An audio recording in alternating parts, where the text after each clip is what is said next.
Hello दोस्तों, स्वागत है आपका बायोवेरिक्स में। और आप जानते हैं कि आपको यहाँ मिलती है बायोलॉजी से संबंधित सभी जानकारियाँ। और दोस्तों, आज मैं आपके लिए लेकर आया हूँ एक नया इंटरेस्टिंग टॉपिक, थायराइड। और मैं आपको बताऊं कि थायराइड हमारे गले में पाई जाने वाली एक ग्लैंड है, एक ग्रंथि है, जो T3 और T4 नाम के दो केमिकल हमारे ब्लड में रिलीज करती है। और ये दोनों केमिकल ही तो थायराइड हार्मोन्स होते हैं। और इन थायराइड हार्मोन्स का दोस्तों हमारी बॉडी पे बहुत गहरा प्रभाव होता है। यानी हार्ट से लेकर के हमारे डाइजेशन तक और किडनी से लेकर के हमारे बोन तक सभी को ये प्रभावित करते हैं, थायराइड हार्मोन।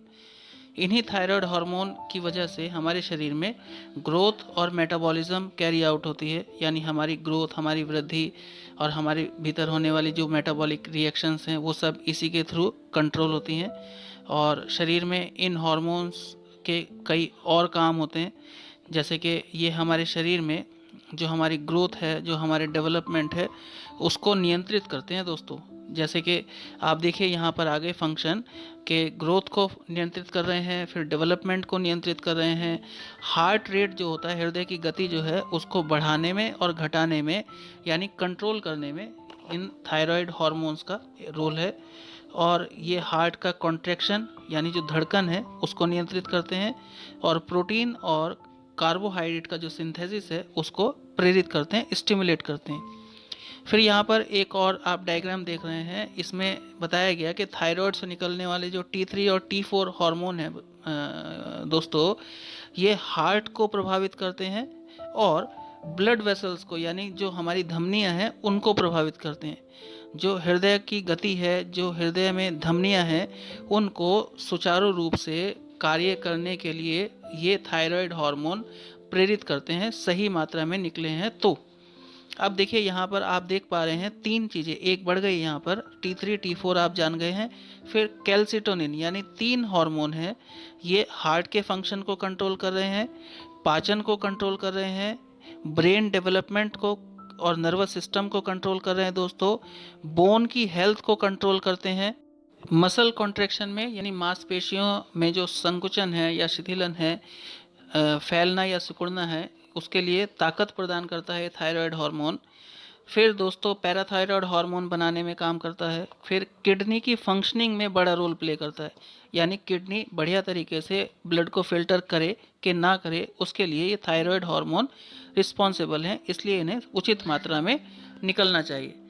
अगर अब हम बात करें कुछ लक्षणों के बारे में, यानी आप कुछ लक्षण महसूस कर रहे हैं घर में बैठे हुए, जैसे कि आपको आलस आ रहा है, यानी आप सुबह उठने के बाद भी फ्रेश महसूस नहीं करते हैं, सारा दिन सामान्य काम करने के बाद आप ज़्यादा थक जाते हैं और आपको ज़्यादा नींद आने शुरू हो जाती है रात में, या आप हमेशा थकावट महसूस करते हैं, या फिर आपका वज़न दोस्तों अचानक घट जाए या अचानक बढ़ जाए, बिना किसी कारण के आप अपने वजन में बदलाव महसूस करें दोस्तों। फिर एक और लक्षण है कि आप अपने शरीर में, या तो पूरे शरीर में या शरीर के किसी भाग में सूजन महसूस करें, और लगातार सूजन महसूस करें जब आपको लगे कि आपने कोई ऐसा काम किया नहीं, आपको ऐसी कोई डिजीज़ हुई नहीं, फिर भी आपका शरीर सूज रहा है। फिर एक और लक्षण है कि पाचन ठीक ना रहे, अगर आप सामान्य भोजन करने के बावजूद भी आपका पाचन जो है वो अच्छा ना रहे, तो ये लक्षण जो हैं दोस्तों, ये अच्छे लक्षण नहीं हैं। आपको इन लक्षणों के आधार पर थायराइड टेस्ट ज़रूर कराना चाहिए। ये आपके शरीर के लिए बहुत इम्पोर्टेंट है कि जितनी जल्दी आपको दिक्कत का पता चल जाए उतना ही बेहतर है। तो हम थायराइड की बात करें तो थायराइड जो है दोस्तों, वो दो प्रकार की प्रॉब्लम हो सकती है। एक हाइपोथायराइडिज्म, जिसमें थायराइड हार्मोन कम निकलता है, और दूसरी है दोस्तों हाइपरथायराइडिज्म, जिसमें थायराइड हार्मोन ज़्यादा निकलता है। यानी हमारे शरीर को दोनों ही कंडीशन में दिक्कत है, अगर कम निकला तो दिक्कत और ज़्यादा निकला तो दिक्कत। बात करें हाइपोथायराइडिज्म की तो दोस्तों, इसमें पहला लक्षण है भूख कम लगना, यानी भूख नहीं लगती है। दूसरा लक्षण है अचानक वजन का बढ़ जाना। फिर दोस्तों तीसरा लक्षण है कि बालों का सामान्य से अधिक झड़ना। फिर दोस्तों चौथा लक्षण है कि पसीना कम आना गर्मी में भी। फिर अगला लक्षण है कमजोरी रहना, सारा दिन आलस रहना।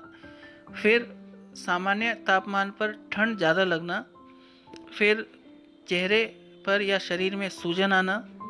फिर मेंस्ट्रुअल साइकिल के दौरान हैवी ब्लीडिंग होना, या फिर हार्ट रेट का कम होना, यानी हार्ट इरेगुलर फंक्शन करे। या फिर एक और लक्षण है लास्ट में, कब्ज रहना। अगर लगातार कब्ज रहती है तो ये सभी लक्षण जो हैं दोस्तों, ये हाइपोथायराइडिज्म के थे। तो अब बात करेंगे हम हाइपरथायराइडिज्म की। तो हाइपरथायराइडिज्म में गॉइटर एक डिजीज़ है और वो हो जाती है जिसमें लक्षण के तौर पर चिड़चिड़ापन है दोस्तों, नींद ना आना है, फिर भूख ज़्यादा लगना है, और भूख ज़्यादा लगने के बावजूद वज़न कम होना है। ये बहुत अजीब कंडीशन हो जाती है, आप खाते तो बहुत है लेकिन कमज़ोर होते जाते हैं। ज़्यादा गर्मी लगना, यानी सामान्य गर्मी में भी ज़्यादा गर्मी को महसूस करना। हृदय की धड़कनों की गति का बढ़ना। फिर डायरिया भी इसका एक कैरेक्टरिस्टिक फीचर है, लक्षण है। तो अब आगे बात करें दोस्तों, अगर हम परहेज़ की, तो परहेज़ में वैसे तो कोई परहेज़ नहीं होता, आप ध्यान रखिए कोई परहेज़ नहीं होता, लेकिन फिर भी डॉक्टर्स जो हैं वो कुछ चीज़ों के लिए आपको अवॉइड करते हैं कि आप उन्हें ना खाएं तो ज़्यादा बेहतर है। और इसके लिए सबसे पहले फूल गोभी को मना किया जाता है कि फूल गोभी जो पेशेंट्स हैं थायराइड के, उन्हें कंज्यूम नहीं करनी चाहिए। इसी तरह से बंद गोभी है, चाहे आपको हाइपो हो या हाइपर, यानी थायराइड हार्मोन कम निकल रहा हो या ज़्यादा निकल रहा हो, दोनों ही स्थिति में नहीं खानी चाहिए बंद गोभी। इसी तरह से सोयाबीन को अवॉइड करना चाहिए दोस्तों, सोयाबीन भी ठीक नहीं है थायराइड के पेशेंट्स के लिए। और कुछ मिल्क प्रोडक्ट्स हैं जिसमें जैसे कि पनीर हो गया, जैसे कि क्रीम हो गई, तो इस तरह की चीज़ों का कंज्यूम नहीं करना चाहिए। तो दोस्तों आज मैंने आपको सिम्टम्स के बारे में बताया। अब अगला वीडियो मैं आपको इसके आयुर्वेदिक उपचार के बारे में बताऊंगा और आप उसे ध्यान से देखिएगा। और थैंक यू वेरी मच इस वीडियो को देखने के लिए। और अगर आपको ये वीडियो पसंद आया हो तो लाइक कीजिएगा और जानकारी को शेयर कीजिएगा, और अगर सब्सक्राइब नहीं किया है तो सब्सक्राइब भी कीजिए।